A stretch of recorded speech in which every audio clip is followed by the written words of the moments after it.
what's interesting is there are these people saying you cannot run a grid without fossil fuels. It seems to me that you cannot run a grid without a plan. I think that's more like it, because you can run without fossil fuels in the traditional generation. But of course, you need a plan for how to deal with this when you shut down the coal and the CCGTs, etc. I know that in the UK, they've been planning for this for over 5 years. How do you actually run the UK grid when you don't have coal or even CCGT on the grid? It's not something that you decide and do overnight. This is kind of complicated stuff, right? Yeah, and it's also long-term planning that is needed, because this is a plan over many years and it takes time.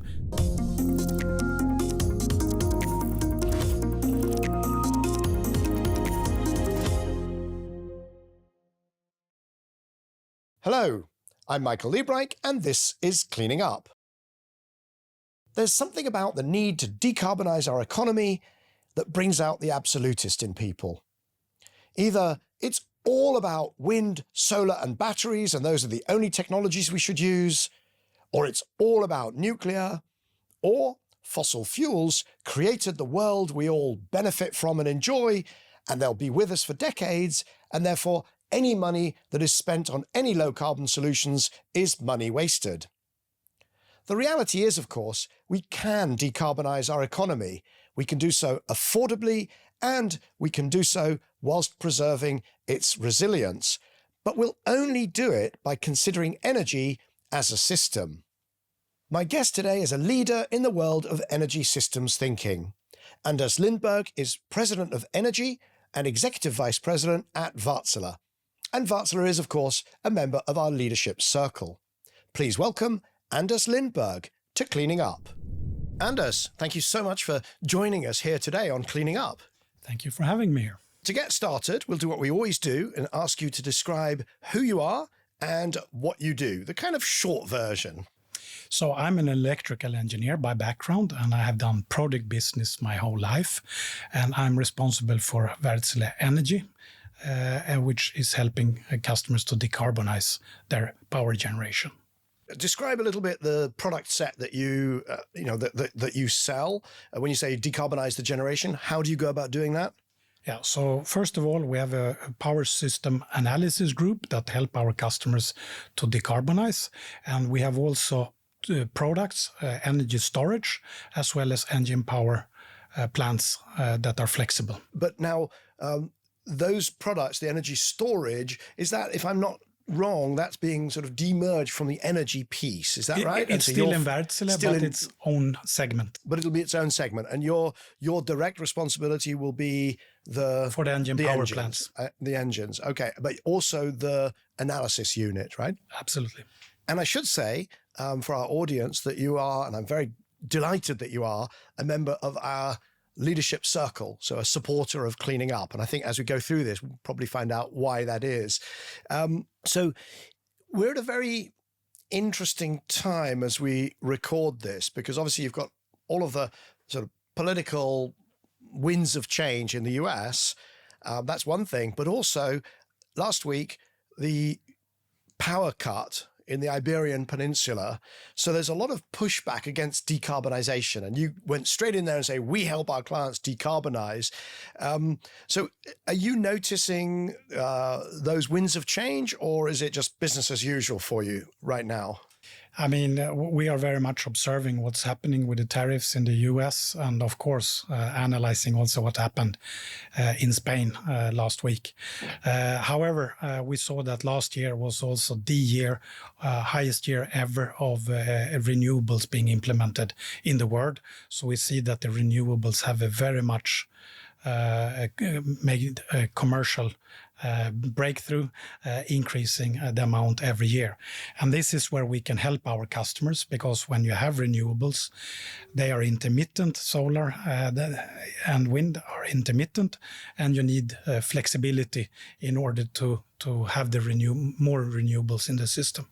Okay, if I was playing devil's advocate, I would say, okay, you've said it's all about decarbonization, and renewables are doing so well, lots of wind, lots of solar. You have a storage business, but you sell gas engines. Yes. So How does that make sense? No, it makes very much sense because the storage with battery storage, you can do short-term storage, but you need also to when there is no wind in the winter and it's cold, and you don't have sun, you still need to cover for those periods.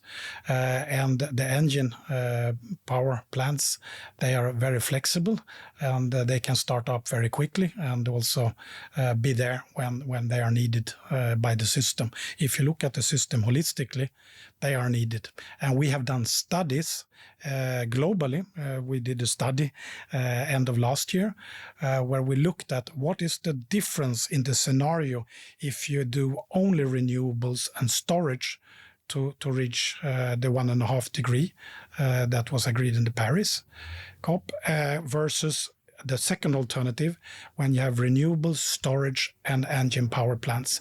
And there are some key findings of that study, and that is that you save up until 2050, you save 65 trillion euros if you have also the flexible engines, and you reduced the CO2 emitted because you can move much faster implementing renewables. So you save 21% of CO2, and on top of it you reduce the 88% curtailment that you would have if you only had renewables and storage. So it is a fundamental difference on adding flexible engine power plants compared to only having renewables and storage.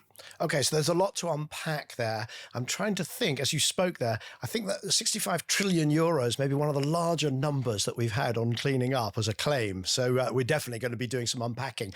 So let's start with that energy modeling group, right? Because those are very specific. It's 21% of this and 65 trillion euros of that, and so who is that group? Where do they sit? What tools do they use to come up with these figures, these claims? Yeah. So they use off-the-shelf tools for doing the analysis. So many of the utilities are using the same tools, and they sit primarily in Finland, where we have our headquarters, but also in the US. So we have a group that can do this modeling of different systems. So we have done more than 190 systems all over the world. How many people in the group? It's about 10 people. And I guess one question would be, is this in line with the findings of, IEA, Bloomberg, New Energy Finance, the team that I created, DNV? There's all sorts of people, Agora Energiewende in Germany. Are your findings in line with those, or are they outliers? I think they are in line with what we see from Bloomberg and other such organizations. So it's nothing. What we are doing is that we are, of course, seeing when we do the analysis, we see the difference on the system if we look holistically, if you add flexible battery storage and engine power plants. Which may have something to do with the products that you have in the market being storage and flexible engines. But if it's in line with the other modelers, then that would suggest that it's correct. Why do you think, though, that this isn't generally known? That what you're essentially saying is a small amount of flexible generation, particularly because the storage everybody accepts is a big piece of it. But what you're saying is a small amount of flexible generation essentially goes a long way to enable decarbonization. Why is that new news? I think it's because we have looked at it. We have done studies on Chile and Finland, for example, where we have looked at what is the difference if you add a little bit of flexible engine power plants to the system. So in Finland, for example, we added 2 gigawatts, which is quite a lot in gigawatts, but it's very little running hours. So in total, it's less than 3% in 2030 of the total energy produced. But this is reducing the cost of the power, and it is also making the system more resilient. So I love this because I've been saying for years that we shouldn't be absolutist. You have Professor Mark Jacobson saying, you can only do wind, water and solar and then obviously batteries, but you don't need and you should not use anything else. Here in the UK, the plan is 2030 clean power.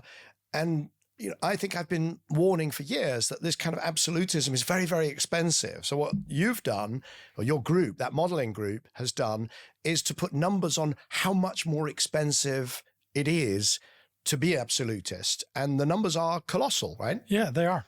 And this 65 trillion is, of course, from today up until 2050. So, but it's still a colossal number, of course. And the last percentages, so to say, are very expensive. So you can come very far with the sustainability of adding renewables if you have the flexibility in the system without going the last few percent where it becomes very, very expensive to have it 100% renewables only. So I first interacted with some members of your team, Silvia Zumaraga, who's your Latin America's business development person. And the reason I was very excited to be in touch, not just because I love Finland, spent good times there during my skiing days, but also because I was on my way to Chile. And your team at that point had done a lot of work on Chile. And I wanted to know what would I find and what would I be talking about? Can we just dive into Chile a little bit, the work you've done? Because Chile, fantastic country for solar, particularly, but also very good for wind in the south. And then you've got Santiago right in the middle. But with 3,000 hours of zero-priced power, so pretty much all day, every day, there's so much solar that the price drops to zero. In all of it has zonal pricing, but in all of its zones, it's dropping to zero. And I was worried that I would be asked how you solve this. And then I came into contact with Sylvia and through her with your modelers. So what does your Chile study suggest? So when we have studied Chile, as you point out, we have very good renewables of solar in the north and wind in the south. And then you basically have the load in the central. So that's a very good starting point. But what has happened now is that you have reached quite a high level of renewable penetration, which is good. But the remaining power generation is inflexible. It's coal power plants and CCGT. And that's about 25% of the power demand in this country. So you've got simultaneously zero power price, but they can't switch off the coal because it's inflexible. It just has to ride through. Which then has the effect that you have a lot of curtailment. So we saw also in the last auctions in Chile that the price actually went up a lot because of all the curtailments that the renewable companies seen. So if you instead then had flexible power plants in the system, you could take out the coal power plants and you could have the flexibility switching on these power plants when they were needed and then shut them down immediately when you have wind or solar coming back. And then you would have much less curtailment in the system, and therefore the renewables will continue to be low priced. And that 25% coal, if you took that out and replaced it with flexible natural gas-based generation, what would be the percentage that you would have to replace the coal with? I mean, it takes a bit of time. You have to build more renewables and presumably build some transmission, but ultimately, where do you end up in terms of the flexibility need? Yeah, so if you look on the energy generated in a year, you would have in 2035, you would have about 4% of energy coming from fossil, meaning natural gas, if you have any power plants. So you've gone from 25% coal to 4% natural gas, which is better than coal anyway, and it's carbon, as long as you're not got lots of losses of methane, fugitive methane emissions. Yeah. But assuming you haven't got that, you've gone from sort of, I don't want to say nasty coal, but very high emitting coal to medium emitting gas, and from 25% to 4%. I mean, it sounds so obvious. Yes, I think it is obvious once you study a system or a country and you look at the modeling, it is very obvious. But you need to do the study and base the decisions on the facts when you do these studies, and not being so to say unpragmatic and just doing renewables only and try to combine it with the existing old coal power plants that you have in the system. So what would be the alternatives? I mean, if you say, right, we really got to switch off that coal, the alternatives would be presumably a lot more renewables, Absolutely. a lot more batteries. Yes. I don't know, would a lot more transmission help? Transmission helps as well, of course, because in most systems today you have bottlenecks in the transmission. Chile as well. Chile, north to south, Germany, north to south, Sweden, north to south. UK, north to south. North to south. So usually the north to south issue.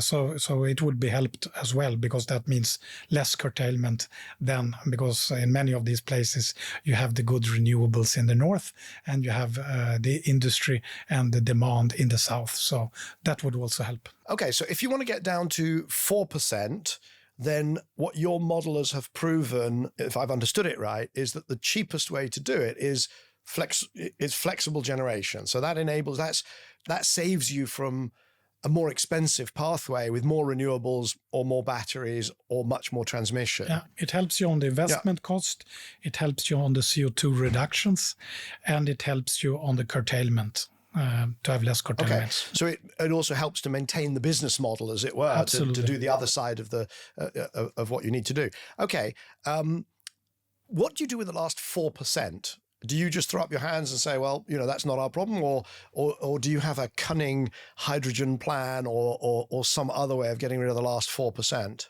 Yeah, so from Wärtsilä's side, we have, of course, invested in R&D, so we can do biofuels. We can do already today blending with hydrogen up to 25%. We are preparing, and we have certified an engine power plant concept based on 100% hydrogen or ammonia. So there are many different options of doing carbon neutral or zero carbon fuels, but to get rid of the last 4%, so to say. But this is a political decision, because you can also say that, okay, do we need to go all the way to 100%, or should we be satisfied with 95 or 96% in the system? And do we have some better place to spend the money than to convert to 100% sustainability? But from our side, we have the products to go 100% if our customers want to go 100%. So this is a conversation I had last week with Michael Lewis, the CEO of Uniper, about, well, how much does that last 4%, or I think I was talking 2 to 4%, how much does it cost? And I think you probably know I've done lots of work on hydrogen, and my sense is certainly that it starts to get very expensive. I mean, blending 25% is a lot of money and achieves only, I think, 7 or 8%. It would be 7 or 8% emissions reductions because of the different energy densities by volume. So you would have to go to full hydrogen or to ammonia really to get that last few percent, and the costs are going to be absolutely enormous. You might not mind because you're going to sell the equipment, but for the rest of us, that feels like a lot of money for a relatively marginal final improvement. Yeah. First of all, I should say that, we see the natural gas as a transition fuel. So I would say up until 2035, we very much see natural gas as being the fuel. So it is the very last and transition, so to say, to come to 100%. And we don't really know what the exact cost will be in 2035 or 2040 when the fuel will be available, because it will be scaling up, hopefully. And then we will see what the cost is. However, it will still be costly. That I think we can agree. And therefore, it is a political decision in the end of the day if it's worth that, or if it's better to go into other more hard decarbonized sectors and put the money there instead. So how would you deal with an activist who says, he's very slick and it all sounds great, but this is really going to lock us into natural gas, because as soon as, even if your target is to get down to 4%, then you're going to be building pipelines, you're going to be entering deals, you're going to be training engineers, you're going to be investing, and you're never going to go away. You're never going to get rid of this chunk of natural gas. That's what this is really about. No, I think that up until 2035, as I said, the most important thing is that we now take the steps and decarbonize as much as we can with installation of more renewables and having the flexibility in the system. So I think that path is the most important, because that's really when we do the majority of decarbonization. And then we have the decision, because it doesn't need to be hydrogen. It can also be other fuels, zero carbon or carbon neutral fuels like ethanol or methanol or just biogas. If you look at biogas, yes. Look at what Denmark does with biogas, and sometimes I just think, why is everybody being so complicated about this? And these options you have already today with the products that you have today. That's Chile, where essentially, I think, if I sort of step back, it's like, okay, they're stuck on 25% coal. They could be stuck on 4% natural gas if it was used flexibly. Let's move to, if that's correct, then let's move to Finland.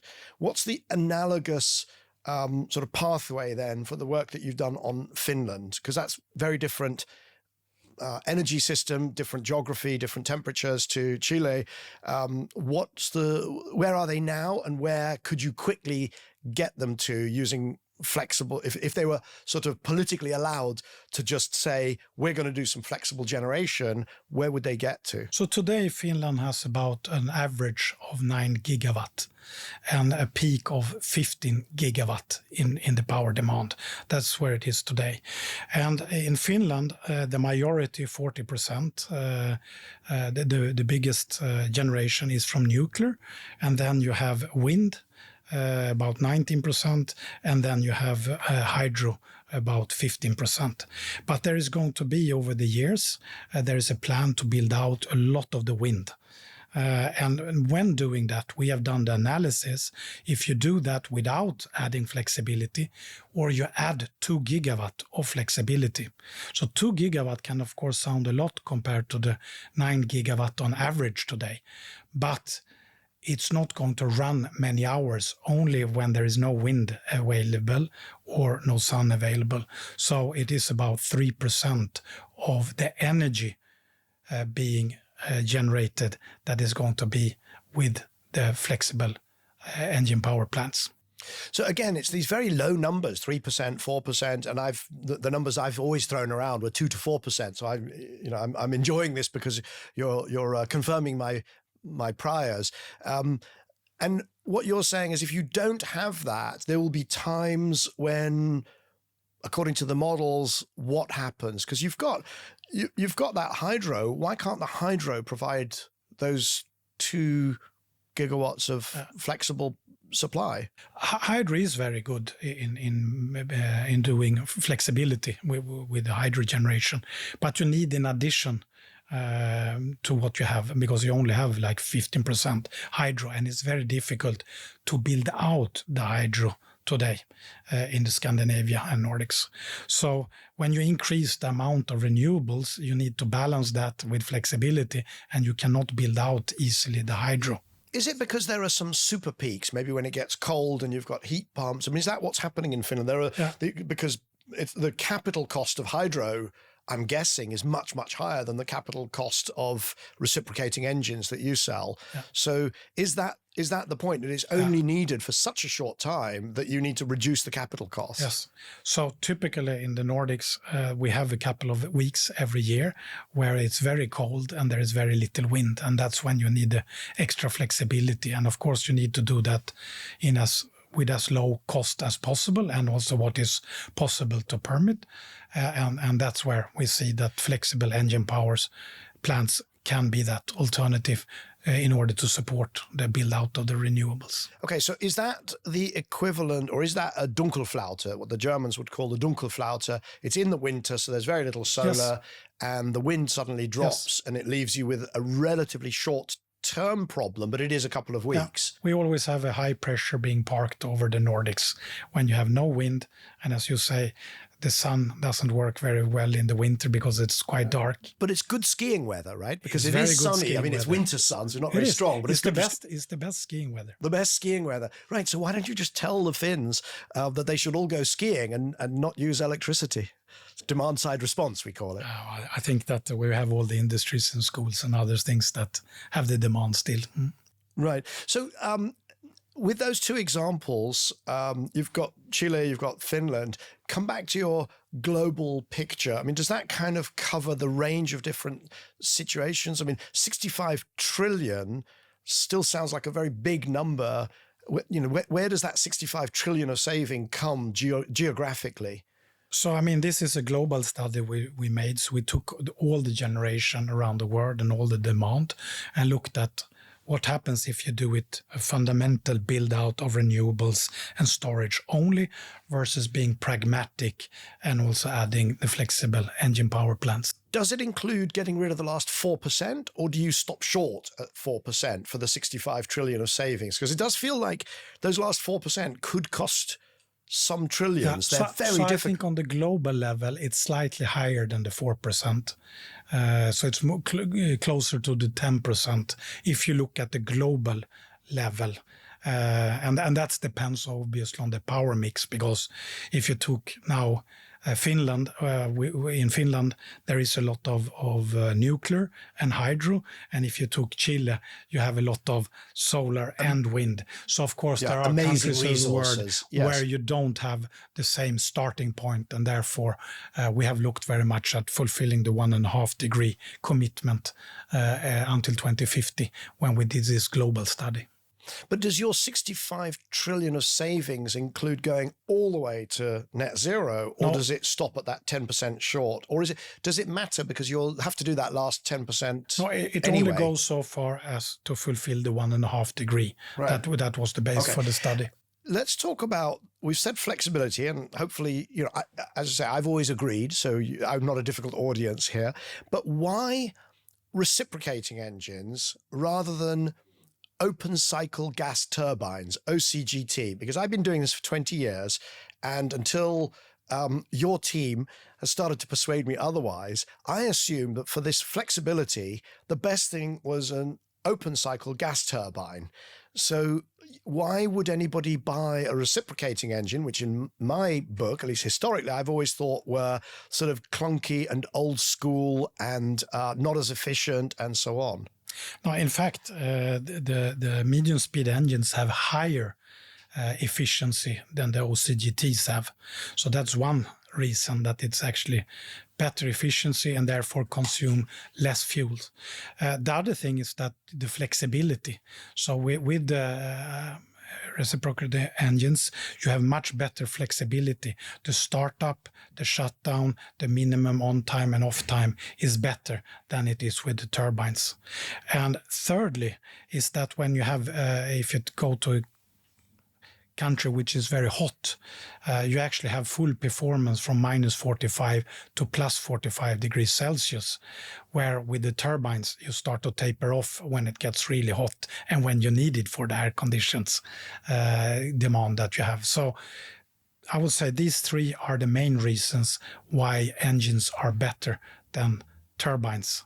Okay, so the reasons being more efficient, which is a surprise to me, I'll be completely honest. Yeah. Better ramping up and flexibility performance, and then a wider operating envelope. Yes. What about maintenance? Is it?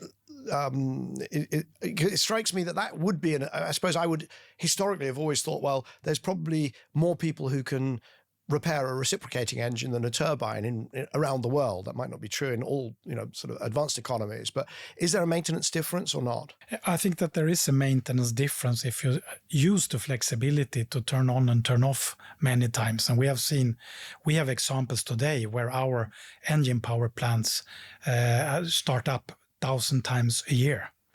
And if you do that with gas turbines or with OCGTs, you have extra maintenance, and your maintenance cost increases for every start and stop, and especially if you do short minimum on times and off times. So this is also an advantage, that you can do this flexibility that the system needs and still have not more maintenance than if you run flat out.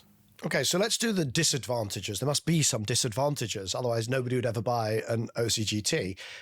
What about you call them medium speed engines? Yes. These are, and I think for the audience, can we just describe one of these things? Because not everybody has an engineering background. I've hung around in sort of, with generator plants, and if I go to an island on holiday, I always want to know where the power goes from, and I end up looking at some, Volvo or Wärtsilä or something engine. What do they look like? No, so these engines are between 10 megawatt and 20 megawatt in size, and they are big.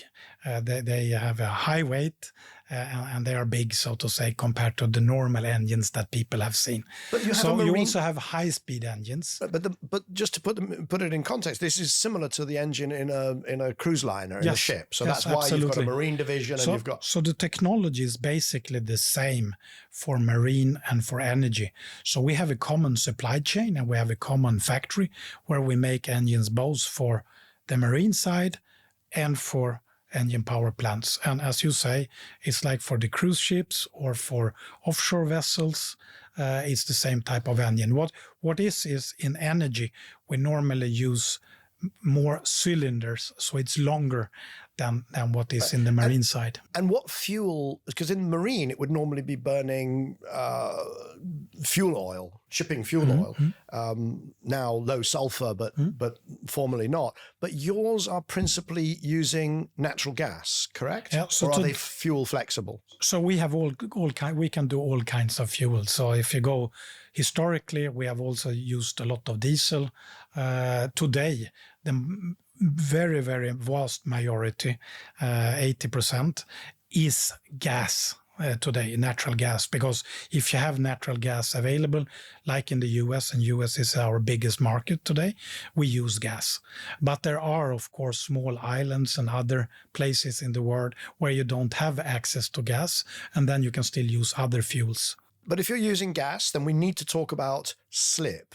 And for the audience who doesn't know what slip is when you've got unburned fuel, unburned natural gas, methane in the exhaust, which is very bad for the climate. So methane is an extremely powerful greenhouse gas. And you're using gas where you've got, first of all, losses upstream, which could be a few percent. And then you've got slip coming out of your engines. How much slip are you claiming? Now, so first of all, we have improved the slip a lot in the last 20 years, but there is, of course, slip in the engine. First of all, what sort of percentage, and does it go up if the engine is used flexibly? Because my sense is, engines generally perform well when they're at some optimum power, but then if you keep switching them on or off or load following, then you'll get more slip, no? No, so the advantage with an engine power plant is that based on if you have these 10 megawatt or 20 megawatt engines, you also always have multiple engines. So you can have 10 engines or 6 engines or 20 engines. And the advantage is that you can always run them optimally. So first of all, they are already quite good in varying loads. So 50% and upwards, they are good. But you can also turn off engines if you don't need them. So you can always run them in a very optimal way. So you keep them in the sweet spot, which, yes, of course, if you've got a much bigger OCGT, you can't. Exactly. You have to actually run it at part load, which it doesn't like. Exactly. Right. Okay, so you're in the sweet spot. How many percent slip? So our slip levels is well below 1%, and we continue to work on reducing the methane slip. Because the context here is, of course, if you have 3 or 4% methane loss across the whole value chain from extraction through to use, then you might as well just burn coal or oil or whatever. But you're confident you're not in that zone. We're less than 1%. I asked ChatGPT, why would anybody buy an OCGT, given that reciprocating engines seem to be better on, well, at least all the dimensions that it came up with to start with.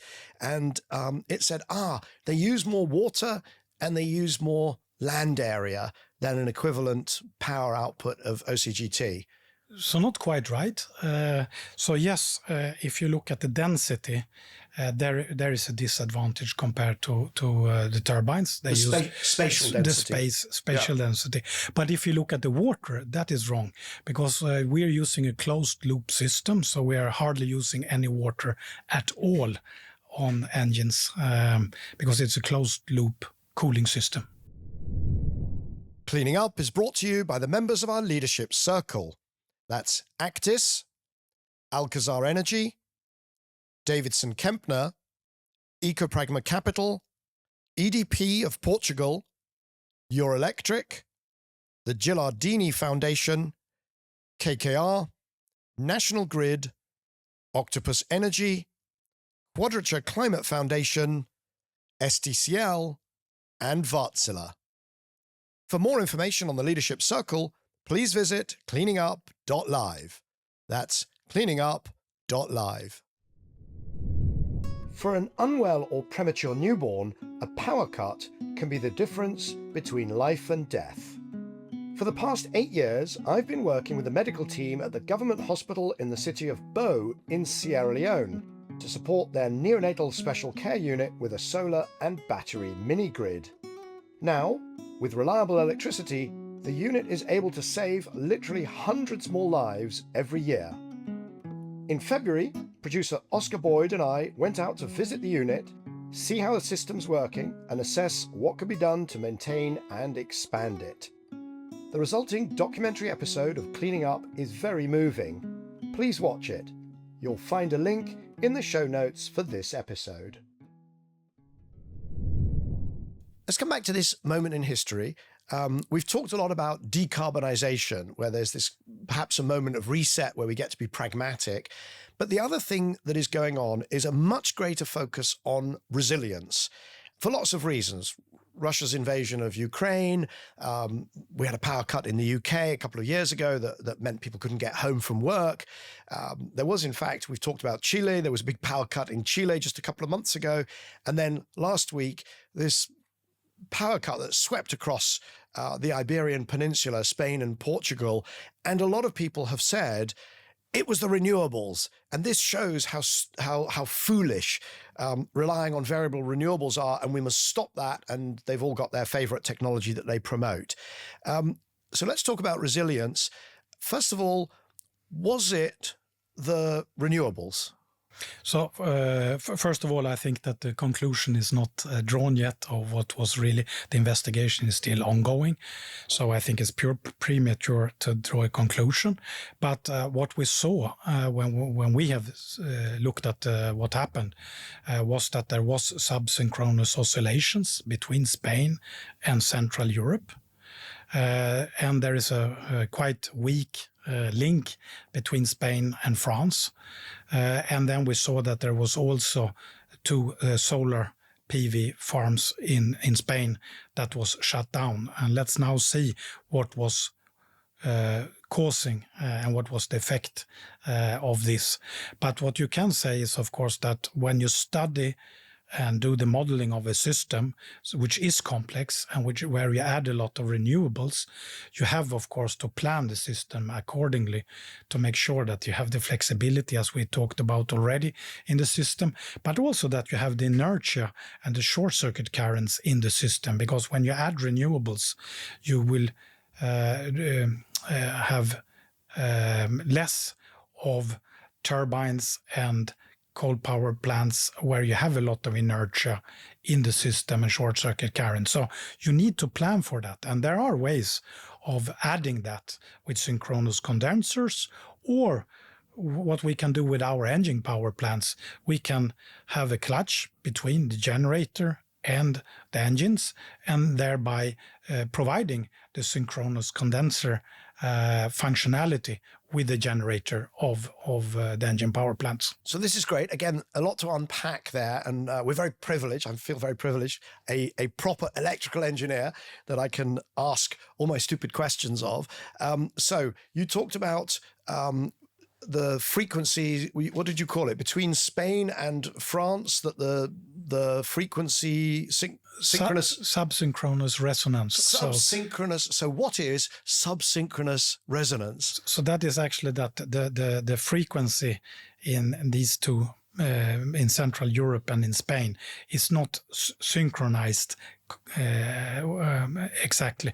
So it's actually oscillating in between these two countries. So for those watching on YouTube, they will have seen Anders doing things with his hands going up and down, different hand, different time. But for those on the podcast, what that means is that so we're trying for a 50 hertz, but no system stays exactly on 50 hertz, because if there's too much load, it slows down, and too much supply, then it speeds up. And what you're saying is, instead of doing that at the same time across all of the regions of Europe, you've got Spain where it's dropping and France where it's going up, and then vice versa. So it's kind of galloping almost. So, and was that apparent before anything switched off?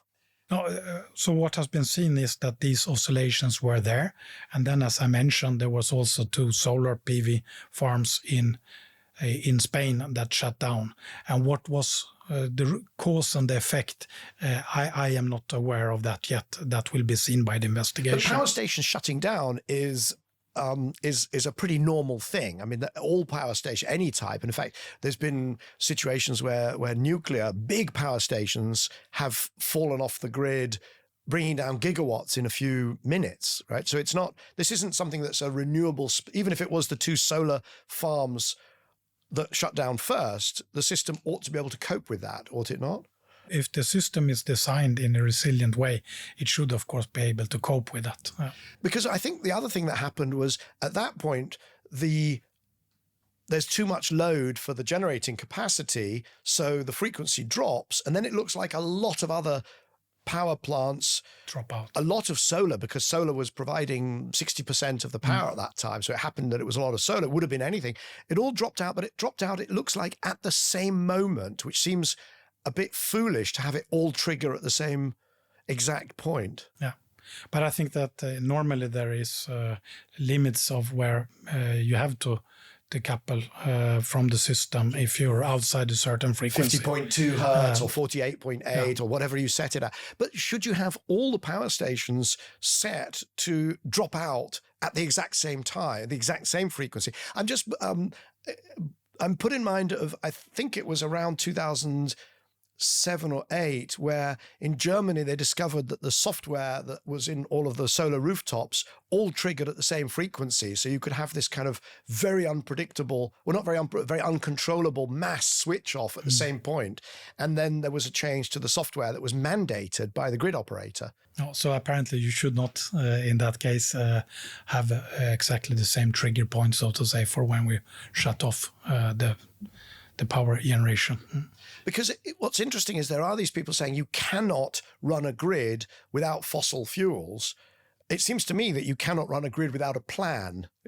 I think that's more like it, because you can run without fossil fuels in the traditional generation. But of course, you have to plan it in that way. And I know that in UK, for example, there has been added inertia and short circuit capability in form of synchronous condensers, etc., because the grid operator has seen that is needed by the system, and there have been specific auctions. I also know that from our side, we also have grid forming battery storage as well to help with the grid. So there are things that you can do in order to get the system without so to say, the old traditional rotating masses. But you have to take extra care, and you have to see this when you plan. So you need a plan for how to deal with this when you shut down the coal and the CCGTs, etc. So there you have it, folks. This is not just an electrical engineer, but an electrical engineer whose business is to sell engines, saying that you can run a grid without the fossil fuels, but you do need to have a plan. He's, of course, also saying that it'd be a lot more expensive to run fully without fossil fuels, certainly in the near term. So there's that flexible capacity that helps a lot, as we heard earlier in the conversation. But you cannot run it without a plan. You've used another few words that I'd like to unpack. You've used synchronous condensers and grid forming and so on. So what is a synchronous condenser? So synchronous condenser is an electrical machine which has a lot of inertia. And by having this inertia, which the system needs in case you have a fault, you can also provide a short circuit currents that are needed in order to trip the system when it's needed to be tripped. So you need inertia and short circuit currents in the system and that capability. And the problem is when you only add renewables and you take out the traditional power generation, you will have too little inertia and too little short circuit current. So then you add this rotating generator in the system, which can provide this inertia and the short circuit current in the system. And that's a synchronous condenser. In many ways, it's like a generator, and your generators actually can also work as synchronous condensers. But normally it's not, if it's purely a synchronous condenser, it's not generating power and it's not absorbing power, it's just spinning. It's just sitting there spinning. Synchronized with the grid. And then if the grid starts to slow down, then it starts to generate. And you talked about short circuit current. That's very interesting because what's happened is you get this Iberian power cut. And by the way, the same thing happened in Australia, in southern Australia, I think it was 2016, and in Texas in 2021. And immediately there are enormous numbers of experts in inertia, right? Most of whom have studied, marketing and public policy and law and all sorts. But they suddenly come out of the woodwork. They know all about inertia, but none of them have a clue about short circuit current. What is short circuit current? So when you have a fault in the system somewhere, you need to have enough power to drive up the current in order for the breakers to open up and to the relays and the protection system to work, so to say.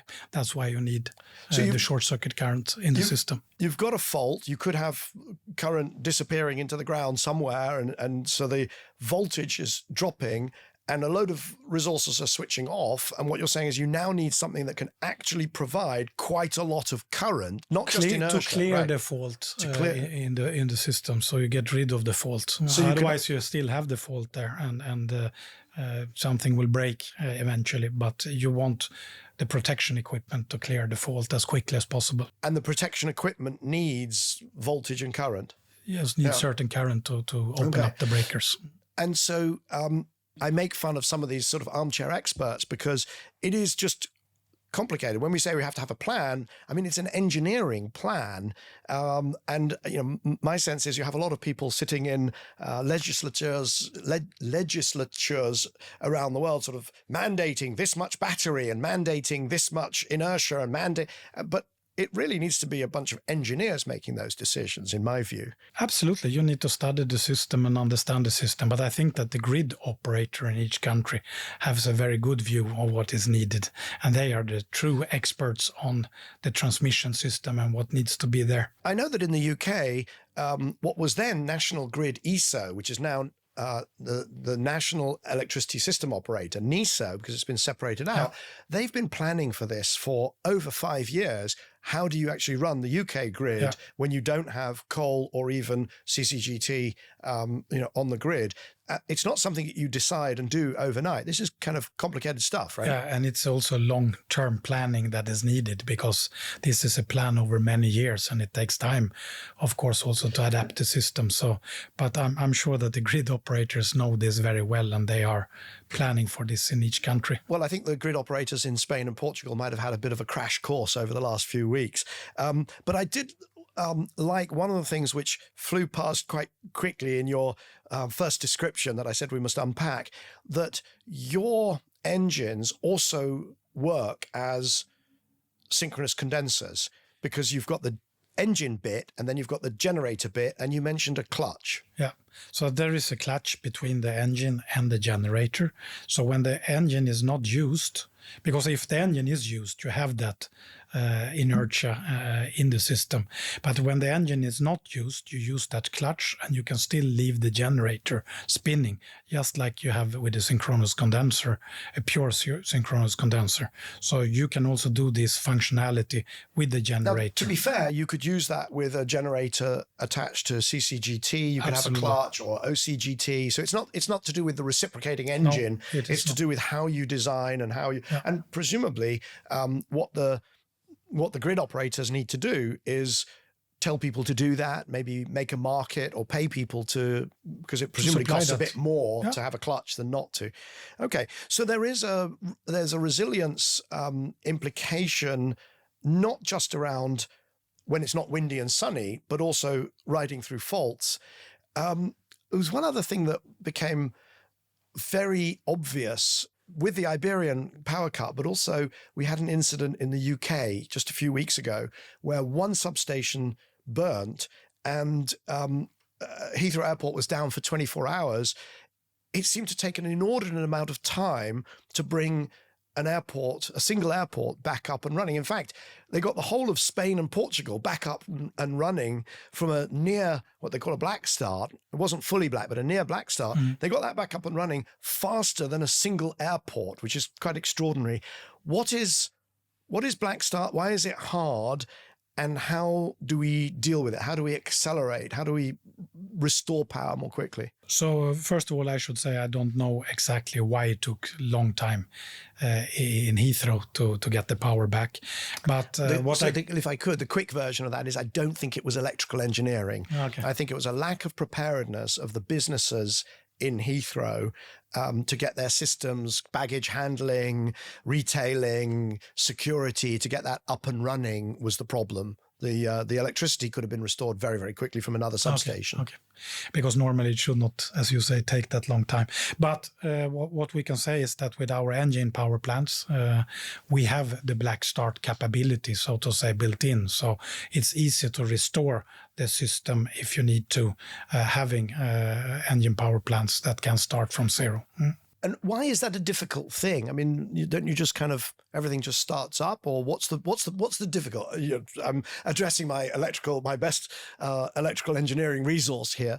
No, because if you have power converters like you have with the renewables, you need to be able to have a grid forming power converters. It's not just following where the grid is. You actually need to form the grid, and that is more difficult. Grid forming setting the frequency. Yes. Right. So most of the power converters today in wind or solar don't have this capability built in.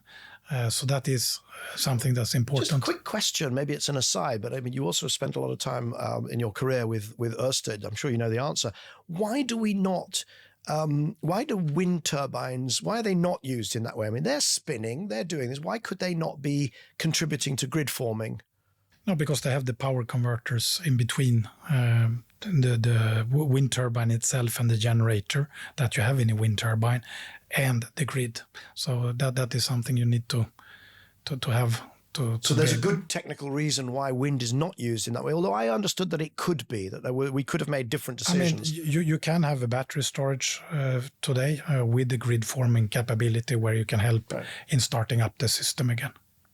So we're going to need a lot of batteries and a lot of synchronous condensers, and that's the way we can largely avoid this. But also we have to keep an eye on this grid forming capability to get back up and running quickly, if I've understood correctly. Correct me if I'm not. Yes. No, so we have actually one case in Scotland with Zenobi where we have supplied grid forming capability of battery storage here in UK.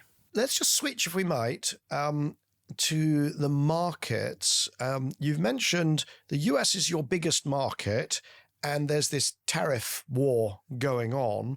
Are you having to sort of replan? Are you having to respond? Are you playing wait and see because everything seems pretty fluid?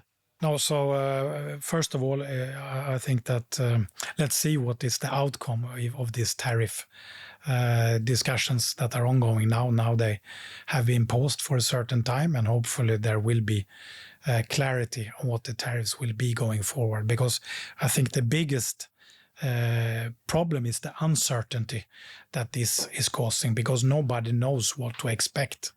And as long as our customers don't know what to expect, it's of course more difficult for them to make business decisions and investments decisions.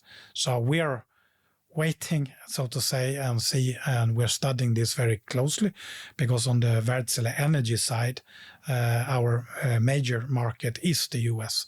So for us, it's very important what is happening with these tariffs. And obviously, we are hoping, like most industries around the globe, that there will be very low tariffs, and that we can continue to do business without building up fences around each country or region in the world. Are you stocking up, or are your clients stocking up on spare parts? Because right now there is a 10% tariff, but it could, in the remainder of the 90 days, it could go up to a much higher tariff. So is there a stock being built? No, we don't see that there's being an over purchase of spares.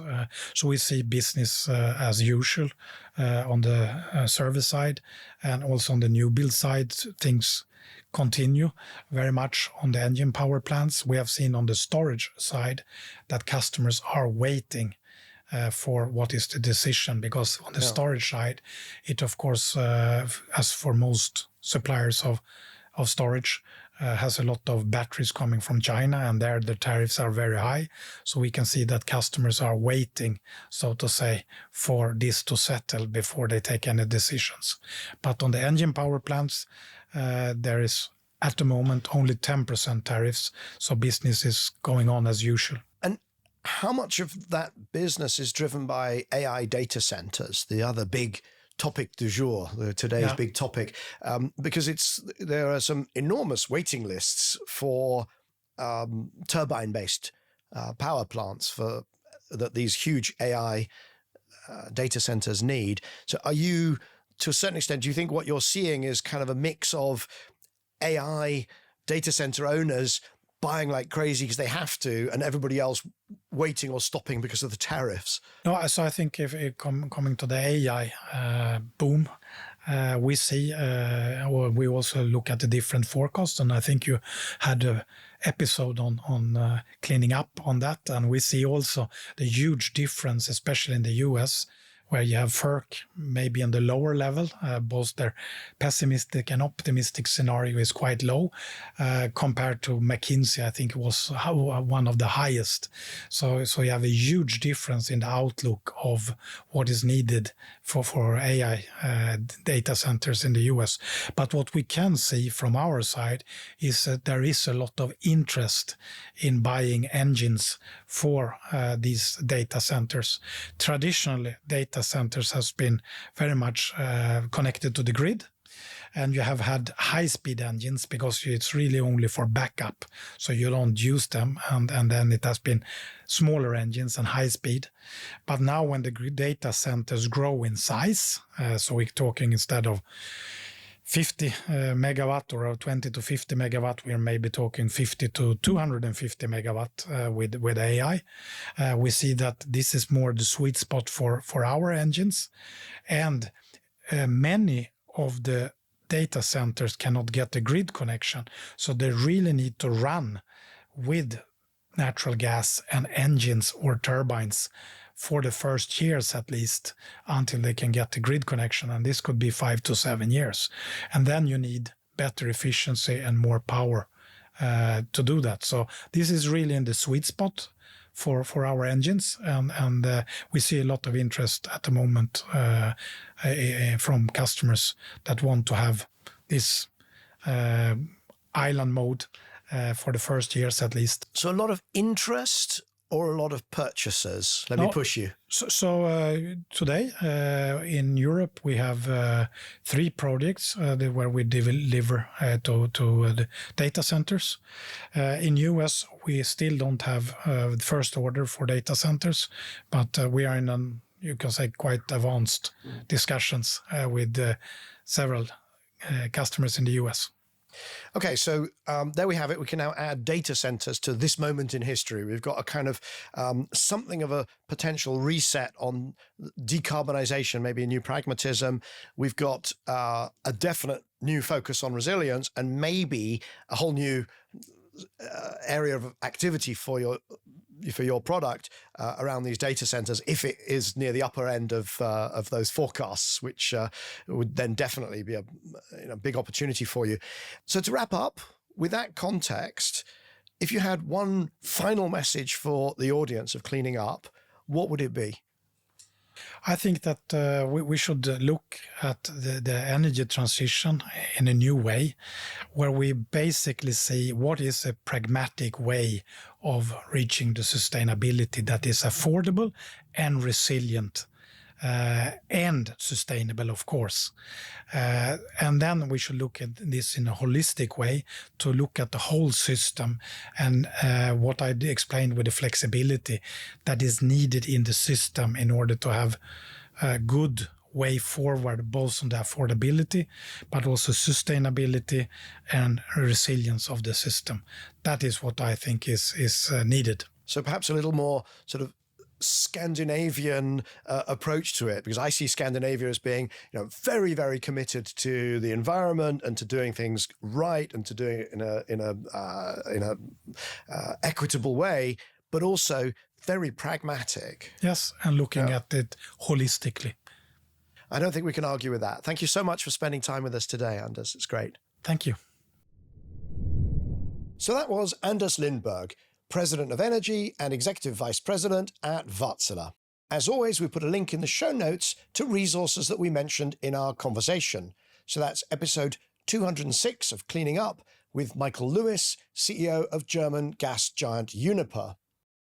Wärtsilä's Global Power Systems Modelling Report, Crossroads to Net Zero, in which they analyse the benefit of including a modest amount of flexible generation in reducing the cost of net zero, and a link to the best and most recent information on what actually happened in the Iberian power cut.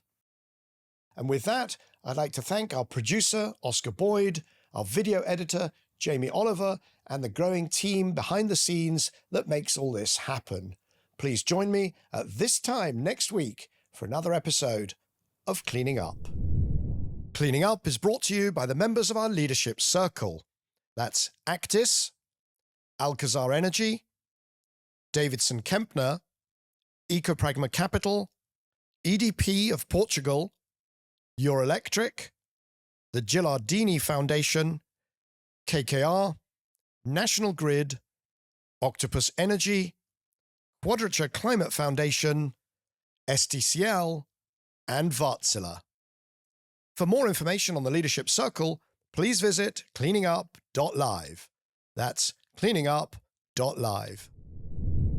For an unwell or premature newborn, a power cut can be the difference between life and death. For the past 8 years, I've been working with the medical team at the government hospital in the city of Bo in Sierra Leone to support their neonatal special care unit with a solar and battery mini-grid. Now, with reliable electricity, the unit is able to save literally hundreds more lives every year. In February, producer Oscar Boyd and I went out to visit the unit, see how the system's working, and assess what could be done to maintain and expand it. The resulting documentary episode of Cleaning Up is very moving. Please watch it. You'll find a link in the show notes for this episode.